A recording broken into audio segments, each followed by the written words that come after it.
In a recent video, I showed a method for importing and grading footage shot in Oppo's new Olog 2 format into Davinci Resolve.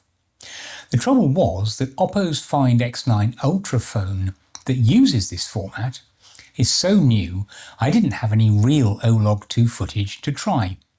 But now I do. Thanks to the generosity of viewers of this channel, I now have some real Oppo Olog 2 footage. In this video, I'm going to test the process I showed in that previous video with real footage. We'll finally answer the question, can you grade Olog 2 footage in the free version of Davinci Resolve? And the best part is, the footage is from some stunning locations. I'm Reese, and you're watching the ISOAD Photo video channel.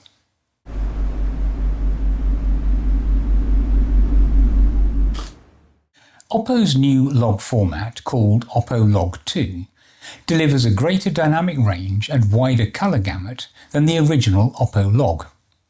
That should mean we can achieve richer, more cinematic results in our grading. In the previous video, all I could do was simulate the use of Oppo Log 2 by using Oppo Log in the process. I didn't have any real footage. Now that I do, I can repeat the process for real. Let's dive in and see how it looks. I've set up a project based on the previous video. This allows us to import Oppo Olog 2 footage into Davinci Resolve for grading. Just as before, it has two timelines. These differ in the way the footage is imported. One uses the DCTL that Oppo provides, and the other uses my new free lookup table. First, we'll see how well the lookup table works with real Olog 2 footage. Then we'll check the lookup table against the DCTL. By the way, if this is all new to you, there are links in the description for videos that cover everything in more detail. Let's start with some footage from the Eternal City, Rome. This is from Arhum.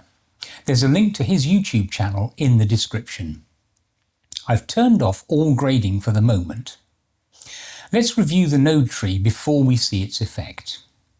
For this video, we're grading for standard dynamic range output, for example for YouTube. Our target is Rec 709 and Gamma 2.4.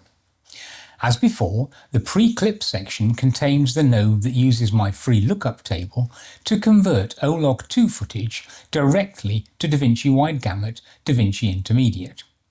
The timeline section contains a colour space transform to convert from Davinci Wide Gamut Davinci Intermediate to Rec 709 Gamma 2.4 for output. As normal with log footage, there is little saturation and the contrast is low. It looks even flatter than footage in the original Oppo Log, which is actually what we'd expect. Let's turn on the nodes that transform the footage. Straight away, without any additional clip grading, we have more contrast and saturation as expected. I've also done a little grading on this clip. Let's see how that looks. In the clip section, I have a node that changes the colour balance slightly, and one that brings in some additional contrast and saturation. That looks pretty good to me.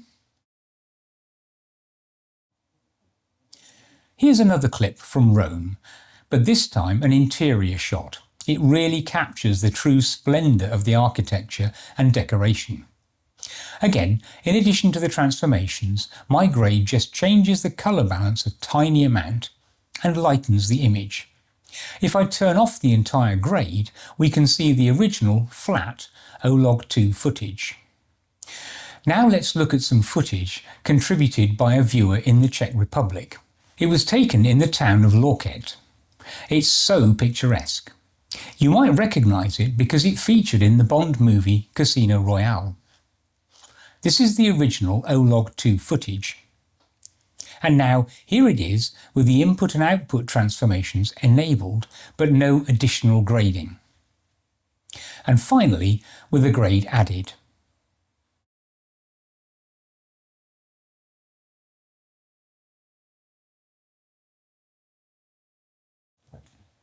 Well, it certainly seems as though the grading workflow is working as expected. We're seeing well-exposed, well-saturated footage once the transformations are enabled. The last thing to test is whether the lookup table generates the same results as the DCTL that Oppo provides for Olog 2. This is important because the official DCTL can only be run in the paid studio version of Davinci Resolve, whereas the lookup table works in the free version. Let's go back to the interior clip, which has lots of dynamic range and some rich colours. Here's the version from the timeline that uses the lookup table. If I change to the other timeline, which uses the DCTL instead of the lookup table, it's essentially indistinguishable. DCTL, lookup table, back to DCTL, and back to lookup table.